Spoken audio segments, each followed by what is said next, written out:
Hello, everyone, and welcome to the Retirement Planners of America podcast.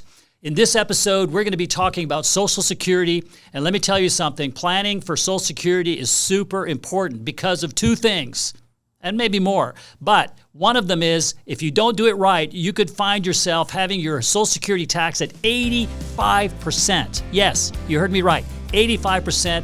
And if you don't do it right, you could also leave money on the table. If you leave even $100 a month on the table and you live 30 years, that's tens of thousands of dollars that you left on the table. Social Security is extremely important. We're going to talk about how to plan for it in this episode of the Retirement Planners of America podcast. Retirement Planners of America, RPOA.com. Hello, everyone. I'm Ken Moraif, founder and CEO of Retirement Planners of America. Thank you for watching and listening. I hope this finds you healthy, wealthy, and wise. And in this episode, we're going to be talking about kind of the general strategies when you do your Social Security planning. And for most of our clients, outside of their investments, it is the single largest source of income they have. And doing it right is extremely important in our view.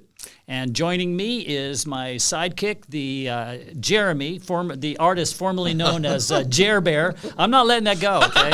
Apparently not.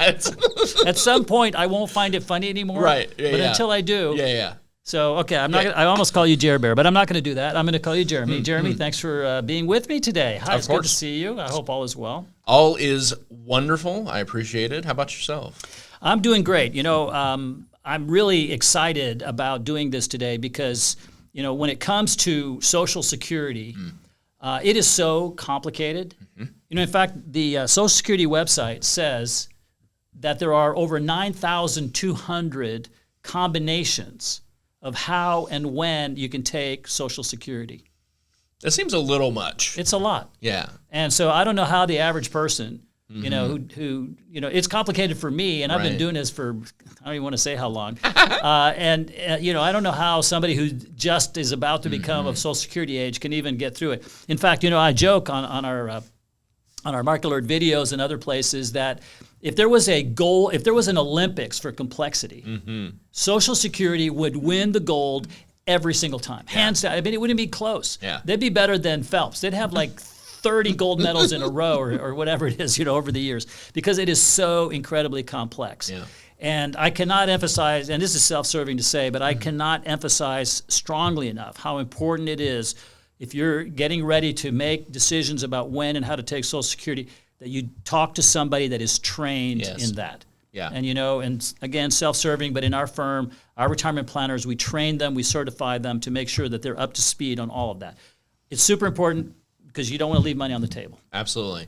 Not just being complicated, the changes that happen almost every year,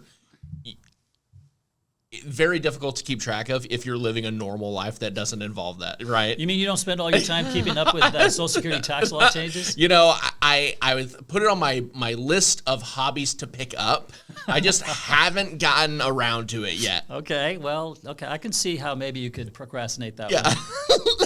Yeah, I mean, and you're right. It's like playing 3D chess because, you know, once you get it down and you think you've got it, then they change the laws or they change the ages or they change something about it. And when they do that, then everything else is scrambled. Right. And so you gotta be up to speed on that too. Yeah, absolutely. And so, yeah.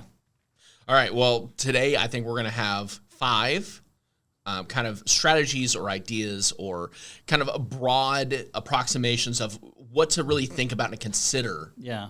When planning for this. Yeah, and you know, I just have to say that, you know, most shows, you know, they wouldn't give you 5. Right. No. They'd give you maybe 3. Yeah. If you're lucky, you might get all the way to 4.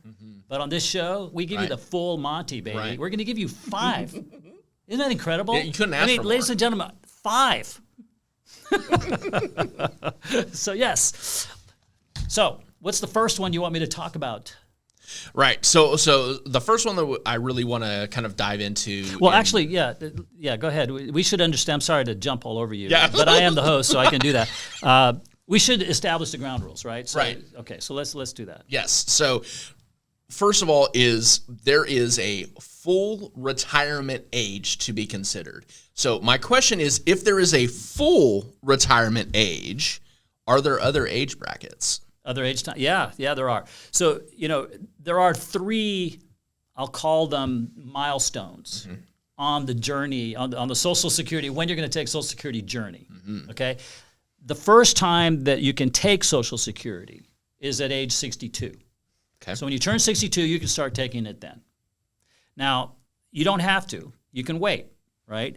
And you can wait until what's called your full retirement age. And for sake of today's show, I'm going to just say that that's age 66. Right. Okay, so whenever I say 66, yours may be 67. It may be 66 in 6 months. Depending on when you were born, right, your full retirement age could be different. Right. But for sake of ease and keeping it simple, I'm just going to use 66. So let's say your full retirement age is age 66. Okay. So you can start at 62. You can wait till you're 66, or you can wait till you're 70. Oh. Okay. Now, if you start taking it before age 66, your full retirement age, then you're penalized for doing that. Right. And so they reduce the amount that you get. And that's a very important consideration because it's permanent. So if you start when you're 62, you're going to get about 80% of what you would have if you had taken it when you were 66. And so the amount that you start with, it's going to get a cost of living adjustment over time, but you're starting with that smaller number, and it's permanent. Okay, so you have to be careful if you're going to take it before your full retirement age. All right, so now you got your full retirement age. Now, because they want to keep the Social Security fund from going bankrupt, right, it's a good goal. They also have incentives for you to wait even longer than age 66, your full retirement age. Okay. So they say that you can actually wait till you're 70. And if you do that, then what happens is that every year that you wait, they're going to increase the amount of your benefit by 8%. Okay. So if you wait from your full retirement age, assuming 66, and you wait those full 4 years, 8% per year is 32%. So when you're 70 years old, your benefit will be 32% higher than when it was at age 66. Interesting. Okay? So they incent you to wait. Yeah. Now, once you get past age 70, there are no more increases, and therefore there is no reason that I can think of that I've not seen. There may be one. Right. That's my compliance officer is talking in my ear. There could be one unknown don't know. that nobody knows about reason right. why, Yeah. but barring that, Yes. at age 70, you should take it then. Because if you wait after that, you're just not getting money that is owed to you. I mean, Right. you've paid into the system. This should be paid to you. Right. So those are the 3 major milestone from an age standpoint times when you should take Social Security. Okay, so thinking about that 8% incentive increase post full retirement age, does that 8%, is it based off of the base amount that you would have at full retirement age, or does it compound based on what year you have? So is it 8% on top of year 1, 2 to 3? Okay, so Jeremy, forgive me for doing this, but that was a stupid question. Oh, Let me ask it back to you this way. okay. If it's compounded, would you get more or less Social Security? Well, you would get more. And do they want to give you more or less? The government is always wanting to give us more, aren't they? No, they want to give you less. Oh! No, they would not. No, it's not compounded. No, it's not compounded. Before you even ask the question, you should have known the answer. They do not compound it. It's based on how much you were going to get when you're 66, and then they just Right. it's 8% of that each Okay, year. That's that it. makes sense. There's no compounding. Yeah. That would be really good if that Right, happened. right. So start with they don't want to give you anything. Right, correct. Right, yeah, they want to keep everything. Right. Absolutely. And then once you know that, then probably the Yeah. answer flows from there. So I'm sorry if I Yeah. call it. There are no stupid questions. There's only learning. So Right. I retract. Well, I had a good learning lesson today. Okay, great. So that's number 1. We have to set the ground rules. What are those age brackets? Yeah. And there's a chart for that, and they'll let you know what it is. Social Security will let you know what it is. But it's not even that's not easy. It's like depending on the month of the year. Sometimes That's right. it's so anyway.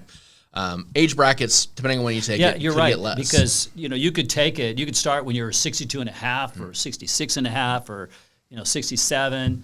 and all of those things are going to impact how much you're going to get in terms of your benefit, because it's all calculated. The good news is they calculate it for you. Yeah. And if there's one website that the government has that is really very, very good, it's the Social Security website. Yeah. It's truly very, very good. Yeah. SSA.gov. If you go there, you can see all your work history. You can see all kinds of information. You can forecast how much Social Security you'll get if you do this or that. It's really, a very well done website, I have to say. Yeah. Yeah. One of the few things that the government does well, Right. if you ask me. They lay it out pretty clearly for you, even if it is complicated. It's clear. Yes. Yeah. I'm guessing they're more than willing if you call them. They'll answer any questions you have, right? Yes. So there's two ways that if you have questions about Social Security. One is that you can go to the Social Security office, and the other is you can call them on the phone, and the third is you can go online. And in my experience, and I'm not disparaging anybody here, but in my experience, the people on the phone are not as knowledgeable as the people in the actual Social Security offices. I've had many, many clients over the years. They call the number, they talk to somebody, and then that person says something diametrically opposed to what I told them. Right. And what clients have to understand is that I am never wrong. I don't make mistakes. Right. Okay. Yeah, So if they call Social Security and the Social Security says something that was not what I said, Right. they're wrong. Right. Well, they need better training from you on that. Goes without saying. So what I recommend is, okay, if you need a tiebreaker here, right? You got two different opinions. Right. Go to the office. Yeah.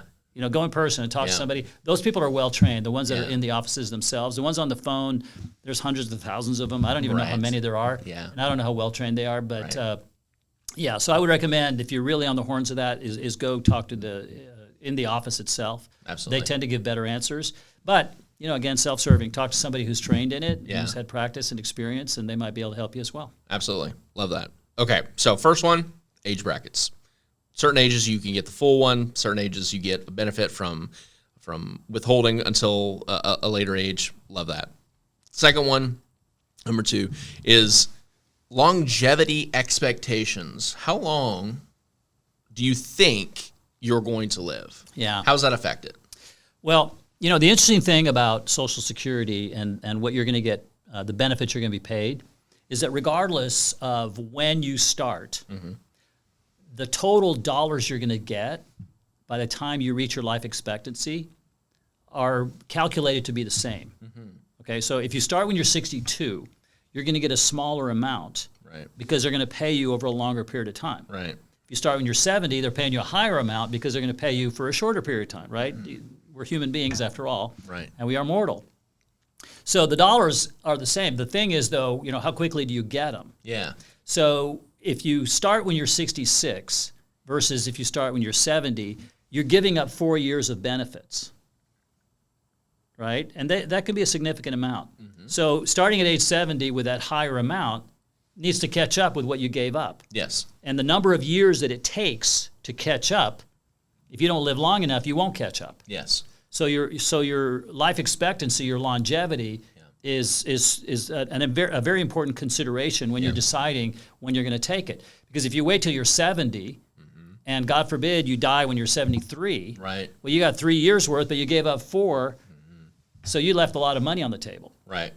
Because the extra amount did not cover the amount that you left. So taking into account how long you're going to live, I was talking to a client, he's got an 87-year-old mom, and she's out there mowing the lawn in 100-degree weather. So he goes, I'm going to live a long time. Yeah, Right. So if you've got a genetic pool that you're going to live a long time, Yeah. you may want to wait till you're 70, but if not, you may want to start sooner. So how long you're going to live is an extremely important part. And again, it's all nobody knows for sure. Of course. But you want to make an educated guess as to how long you're going to live, because that's part of the consideration. Right. Because the break-even point, like I said, you need to live long enough to get past that break-even point if you're going to wait, if you're going to delay when you start. Absolutely. Yeah, no, that's and that's going to change for every single person in their individual thing, which is again part of the considerations in the 9,000 different combinations. Yeah. Unfortunately, there is no one size fits all. You should take it when you're 62, take it when you're 66, take it when you're well. There is one size fits all, and that's when you're 70. Right. When you turn 70, it doesn't matter who you are. Take it. Yes. Right. If you waited that long, do it. Yes. But other than that one, there is no rule of thumb for everyone. Yeah. And so depending on, the first factor here, we're going to talk about all 5 of them, but the first one is, your longevity, how long you can live. Yeah. Absolutely. And it's a hard question to answer, but you can make some sort of a guess about that. Sure. And if you're still working, that obviously is going to kind of come into play. So the third thing that I think we should talk about is what is your personal right now financial situation and what do you forecast it to be? Yeah, that's true. So, generally speaking, it is not a good idea to take Social Security when you're 62, because like I said before, you're going to get a far lower amount, and it's permanent. Yes. Once you made that decision, you can't go back and change your mind. And it's like, was that game show, or is that your final answer? Yes. And the Who wants to be a millionaire? Who wants to be a millionaire? Yes. Right. Yes. Is this your final answer? Yes. Yes. Uh-huh. Wrong. Yeah. And now you've left. You should have done that. Oh my gosh. So yeah. So taking it early, generally speaking, is not a good idea. However, having said that, if you need the money, that overrides everything. Right. So if you need the money, then you should take it. But as we talked about a minute ago, if your life expectancy, let's say you are 62, and you're looking at, what your life expectancy is. And hopefully you don't have a condition or something, but maybe if that's the case, then you may want to start when you're 62, even though generally speaking, taking it at 62 is not a good idea. Yeah. Right? So that's one consideration. The other thing, like you said, is your financial situation from the standpoint of, are you working or not? We'll talk later about how the IRS wants to tax 85% of your Social Security benefits, and then they also have a clawback thing that they do. So if you're working and you have income coming in, then you may not want to take it before age 66. Right. Okay, or your full retirement age, because if you take it before your full retirement age, they take back $1 for every $2 that you make over their threshold. So it is possible if you make enough that you say, I want to get my Social Security, and they say, well, based on how much you're making, you're not going to get any of it. But guess what you did? You locked in your starting point for nothing when you could have waited and got those 8% increases. Yeah. Right? So if you're working and you have an income coming in over certain thresholds, it's important that you take that into account, because it may not make sense for you to collect Social Security. You may want to wait. The other thing also from a financial standpoint that you want to think about waiting is that there is a part of Social Security which is a death benefit portion of it. Okay, so in other words, upon your death, your spouse can get Social Security. Right. And they can get theirs or yours, whichever is the higher. Right? So when is yours going to be the highest it can be? When you're 70. So if you're doing estate planning and you want to leave the most amount of benefit income to your spouse after your death, then you may want to wait till you're 70. Yeah. So there's a lot of your financial situation is going to have a large impact on the decision as to when and how you're going to take Social Security. There's no doubt. Right. Yeah, and just like we talked earlier, if you need the money, you need the money. Yeah, and we have clients that for a variety of reasons, they take when it's 62. Now we also have clients that are very paranoid about the future. Yeah. And they're going to tax the heck yeah. out of Social Security in the future, or they're going to means test it. I'm not going to get it. I'm in a high bracket, and they're going to say, you know what, you don't need that money. These other people need it more than you, and so we're going to not even pay it to anybody that makes more than $90,000 a year or something. Right. And they're like, I'm going to take it now while the getting's good. Yeah. And I don't want to wait till I'm 70. I may not even get it at all. In that case, I'll never catch up. Right. Right. So there is that consideration also, and that is what's Social Security going to look like? 10 years from now, 20 years from now. That's hard to predict, but we've had clients that have said, you know what, I know waiting till 70 is better, but I'm going to take it now because I don't know what it's going to look like when I'm 70, and I don't want to take that chance. course. And like I said, they pay you the same amount over your life expectancy. Yes. Yeah, the pool is the same amount. Right. Right. So it's not like you're harming yourself by taking it early. Right. It's if you live past that break-even point, Yes. that's where, you would have been better served to wait. Gotcha. Okay. Yeah, that makes sense. And we kind of dove into our fourth point, which was spousal and survivor benefits. Yeah. Okay. So is there anything else you can have expand on that? The survivor gets the higher of the two of your spouse, right? So let's say that your spouse is the lower income earner, right? So let's say that your spouse, their Social Security is $1,000. Okay. And yours, because you were the higher income earner, is $3,000. Mm-hmm. Okay. So upon your death, your spouse can choose to get the $1,000 or the $3,000. Right. Now, obviously, they'll take the $3,000. Right.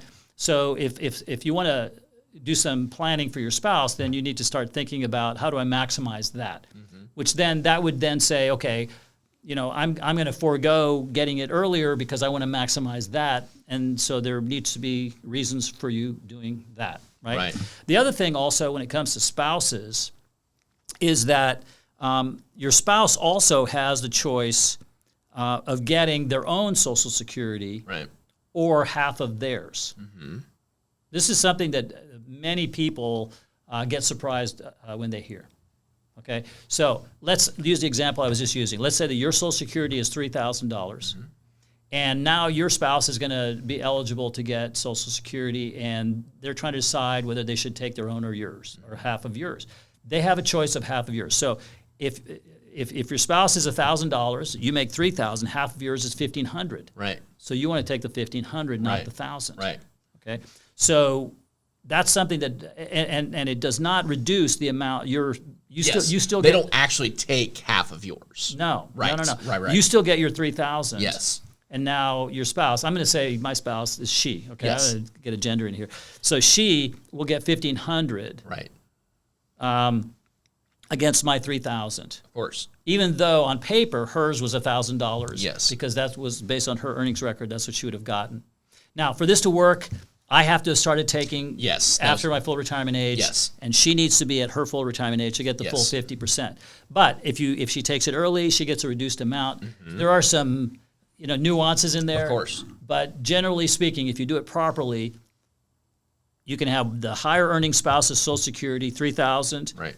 And the other spouse who is lower can get $1,500. So combined, you can get $4,500 in the example I'm using. Right. Okay. So the strategies as to when and how you do that are extremely important. Yeah. Right. So and there are some strategies around that. Mm-hmm. The thing also then that comes into play is longevity. We were talking about before. How long is your spouse going to live? Yeah. And what are the things you should be considering there as well? Mm-hmm. So it's not just you. It's also your spouse, and that's where the 9,200 different combinations come in. That's wild. It's truly wild. It is. It's amazing. It's a gold medal complexity performance. I have to say. Yeah. Nailed the landing. Well, if you're taking into consider all these things, stuck that landing. Yeah, there's no way it couldn't be this complicated. I don't think there's a way to make it super simple anyway. If you're taking all these things into consideration. It's like. And with that, so kind of to talk about the survivor. So you have the main breadwinner, $3,000, spouse has $1,000. They take half. They both reach full retirement age. The breadwinner is earning the $3,000. She's getting $1,500. She gets $1,500 when she reaches that full retirement age. If the main breadwinner passes before the survivor then will get $3,000. Correct. They would be able to go from $1,500 to $3,000. They take over the other person. That's right. So she can go from $1,500 to the $3,000. Yeah. And upon death. Yeah. Yeah. Okay. I just wanted to put that. But keep in mind, it went from $4,500 when they were both alive to $3,000. Right. But the surviving spouse can get the higher amount of theirs or the one that their spouse was getting. Okay. Yeah. I just wanted to put that in there as another complicator, another consideration. Yes, absolutely. And that's one that a lot of people don't know. I love when I tell somebody about that because they didn't know. Yeah. When you tell somebody you thought you were going to get 1,000, but no. Yeah. Yeah, absolutely. You're going to get 1,500. Yeah. Boy, they leap across the desk and hug you when you tell them that. So that's one of my favorite times when I do that. Yeah, absolutely. Okay, so that was number 4. We'll go to number 5 now, and these are what are the kind of tax implications of Social Security? Because obviously everything is tax. And if you're getting it from the government, it's going to be make sure they're going to get their That's right. Yeah. cut. Death and taxes. So so Social Security is not tax-free. Well, it depends on who you are, but for most people, it's not tax-free. So they have this thing. So there's 2 ways that they can take back your Social Security. Okay, one of them I call the clawback provision. I don't know if that's an official term, but that's one I've always used. And basically that is if you start getting your benefits before your full retirement age, right? And in our example, we're saying it's 66. So if you start Social Security before you're 66 and you're working, if you earn more than certain thresholds, then they start taking back from your Social Security and you could lose all of it. Yeah. Okay, so you have to be aware of that. That's one thing. Now, if that wasn't bad enough, they got another thing. They got the belt and suspenders on the tax thing. If they don't get you with this one, they're going to get you with the other. So the other one is that they will tax your Social Security benefits. Okay, so there's this thing called your provisional income. Okay. So the provisional income is what they use to determine whether they are going to tax your Social Security benefits or not, and how much. Okay? So basically what they do is if you look on your tax return and you look at the bottom of the page, it says your adjusted gross income. Yes. Okay? Your adjusted gross income at the bottom of that page includes all the dividends, the interest, the capital gains, any income you have from working, et cetera, et cetera. You just add it all up, and that gives you your adjusted gross income. What you add to that is all of your tax-free income. So if you have tax-free investments like municipal bonds or something like that, you have to add that in. So what they're doing here is they're backdooring taxing you on tax-free investments. Right. Which is kind of clever. Right. I have to say, they're pretty clever. When I see all these things, I'm like, man, that's genius. Yeah. Yeah. When they're trying to get money, they can be pretty spot on. Yeah, I shouldn't admire our adversary, but you have to have a healthy respect for these people. Of course. The one thing I can say about the IRS, they're not stupid. Right. Okay, they may not be likable necessarily, but they're not stupid. Anyway, so so you add all your tax-free income to it, and that will give you now your provisional income. And then based on how much that is, there are certain thresholds where what will happen is they could tax up to 85% of your Social Security benefits if you exceed that threshold. Wow.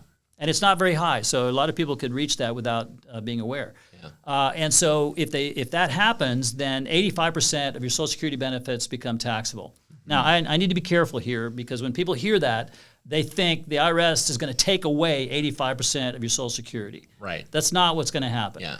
So again, I'll just use simple numbers. Let's say that your Social Security benefits are going to be $10,000 a year. Okay. 85% of that will become taxable income. Yes. So $8,500 of that will be added to all your other taxable income to give you your total taxable income, and then you pay tax on that. Right. Okay. Gotcha. So they're going to tax 85% of your Social Security. They're not going to confiscate 85%. Right. Because sometimes people misunderstand. What? They're going to take 85%? No. They're not taking 85% as taxes. Right. Yeah. It actually sounds better. They're only going to tax 85%. Phew! I thought they were going to take all. They're going to take away 85. It's still bad, people. Yeah. Right. Yeah. Absolutely. It didn't become better. No. Well, it is better, but it's still bad. Yeah. So how do you avoid that? Yes. Okay. How do you mitigate against that? Well, it's not easy, because the threshold is not that high, and therefore it's not easy. But there are some strategies that you can use. Okay. Okay. So, for example, if much of your money, your income, is coming from a Roth IRA, under current law, that tax-free income you're getting from the Roth does not count in the tax-free income that I said you have to add on. Yes. And I say under current law because there's a lot of money in Roth IRAs, and I have a sneaking suspicion they're going to say, yeah, those distributions are tax-free, but we're going to backdoor you because we're going to make it taxable on your Social Security. Didn't know we were going to do that. Ha, ha, ha. So that, I think, is a possibility, but it is not the current law. But basically, so any income you get from your Roth IRA would not be causing taxation on your Social Security. The other thing you can do is you can invest in deferred vehicles. Okay, so again, IRAs are a really good thing to invest in because you don't pay taxes until you take the money out. It doesn't count against your provisional income until you do that. So the longer you leave it in. Annuities are a good place. Tax-deferred annuities, the gains, the interest, the dividends that you earn in those, they do not count towards your provisional income. Cash value buildup of life insurance, if you have that and your cash value is growing, does not count towards your provisional income. So if you're close to that threshold, there are some planning opportunities where you can how you invest can not affect your adjusted gross income or reduce it. And if that's the case, then maybe we can get you below the threshold where that 85% tax kicks in. So there are some planning opportunities there. They're relatively limited. I don't want to set too high expectations here. Sure. But for certain people, there is that opportunity. Yeah. That's a wonderful point. There's not one shoe that's going to fit everybody. There's not one size fits all for any of this, and so it's super important to talk to somebody that knows what the current laws are, somebody that has done it before, has experience, and can speak intelligently about that. Yes. Kind of deal, and vetting that person is super important. Yeah, and the thing about it also is that again, there are no rules of thumb cast in stone. This is how you do it, and so a lot of it involves making educated guesses about the future. You're talking about how long are you going to live? Yeah. What's your income going to be? What are the tax laws going to be? You're making assumptions about the future, and depending on the assumptions that you put into your equation, it's going to give you a different answer. So, talking to somebody who can walk you through the different things you should be thinking about, and then organizing those in such a place that you say, okay, based on all of that, this is a set of assumptions that I think are the most realistic. And then based on that, I'm going to decide when and how I'm going to take my Social Security. Absolutely. And then there are also, the complexities of this, all those different combinations, which is that if you're married, the difference in your ages is important, the difference in your income is important, and the difference in your life expectancy is important. Yeah. So those three things need to be taken into account also and thrown into the mix to figure out when and how to take Social Security. So that's how you get to the 9,200 combinations. Yeah, we got there very quickly. Yeah. And which one's right for you? Yeah. I don't know. Yeah. The only way I can know is if I sit down with you and we walk through it and figure it out. Absolutely. Awesome. Well, I appreciate you. Well, thank you. So, ladies and gentlemen, if there's one thing that I have spent my career trying to do, and that is to make people understand how complex Social Security really is. So I actually have a secret goal in this podcast, in this video, and that is I hope I confuse the heck out of you, because the more confused you are, the more you understand it's important that you sit down with somebody who knows what they're doing in this area and that can help you with it. Because, number one, you could get taxed at that 85%. Number two, if you don't do it properly, think about if you leave $100 on the table. You pick the wrong strategy for you, and your benefits are $100 less per month, right? That's $1,200 a year, and you live 30 years. Think about how much money that is, okay? $36,000 that you left on the table because you didn't do proper planning. It's huge. And it can be even way more than that. We've seen people that have made mistakes and it's cost them, $300 or $400 a month. So doing it right and talking to somebody that can help you make the best assumptions, we think is super important. And I'd like to invite you to go to our website and check us out. We have lots of other podcasts and videos about Social Security. Subscribe to this one, like us, and also make sure we also have a weekly market alert video that we do. And it talks about, what we think the markets are going to do, inflation, interest rates, the stock market, the bond market. And it's all catered to those of you who are over 50, who are retired or retiring soon. And it's at no charge, so go subscribe to that as well. So again, thank you for watching. Thank you for listening. I hope we've made all this boring financial stuff entertaining for you. We want to have more fun than a human being is allowed to have when talking about all this boring financial stuff. And I hope we did that today. So again, thanks for watching, and we'll talk soon. Retirement Planners of America, RPOA.com.